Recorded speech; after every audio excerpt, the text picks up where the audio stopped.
Good morning everyone. সকাল সকাল উঠে পড়েছি, এখন বাজে ভোর 6টা। নামার সময় হয়ে গেছে। এখন ছিল প্রচণ্ড রোদ, হঠাৎ করে চলে এলো পরের স্টেশনে বৃষ্টি। দেখে তো আমার মাথাটা গেছে গরম হয়ে। যখন স্টেশনে নেমেছি পুরীতে প্রচণ্ড বৃষ্টি হচ্ছিল, ওখান থেকে একটা অটো বুক করে নিয়ে চলে এসেছিলাম আমাদের হোটেলের সামনে। আমাদের হোটেলের উল্টো দিকেই ছিল একদম বিচ। আমাদের হোটেলের নাম ছিল হোটেল সিগাল।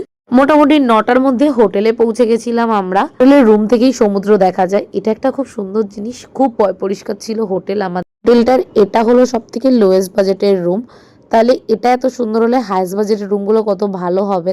ঝটাপট রেডি হয়ে বেরিয়ে গেছিলাম। বেরিয়ে একটু ব্রেকফাস্ট করে নিয়ে চলে গেছিলাম স্নান করতে।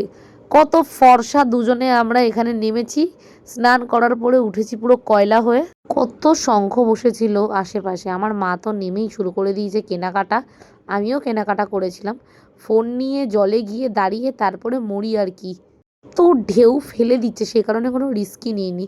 দুপুরবেলা স্নান করে এত খিদে পেয়ে গেছিলো, হোটেলের নিচেই যে রেস্টুরেন্টটা ছিল ওখান থেকে খেয়ে নিয়েছিলাম।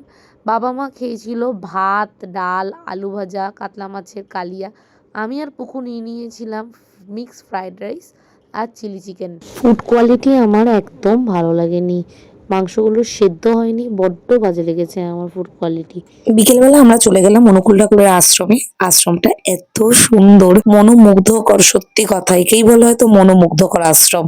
চারিদিকে সাদা ফুলের বাগান, এত সুন্দর। আর এখানে শ্রী অনুকূল চন্দ্র চক্রবর্তীর বড় ছেলে অমরেন্দ্রনাথ চক্রবর্তীর সমাধি আছে। তারপরে ওখান থেকে আমরা চলে গেলাম বুদ্ধাস টেম্পেলে। এটা একটা বুদ্ধিস্ট টেম্পল ছিল, কোন একজন বড় লামার ছবি দেওয়া ভেতরে। তারপর ওখান থেকে চলে গেছিলাম আমরা মাসির বাড়ি, মানে গুন্ডিচা মন্দির আর পিসির বাড়ি। এখান তো ভিডিও করা একদমই অ্যালাউ না, আমি তাও লুকিয়ে লুকিয়ে ভিডিও করেছি। ফাইনালি আমি শপিং করতে চলে এসেছি। এখানে রাত্রিবেলা প্রচুর প্রচুর দোকান বসে, কি কি শপিং করেছি বড় ব্লগে শেয়ার করেছি। টাটা।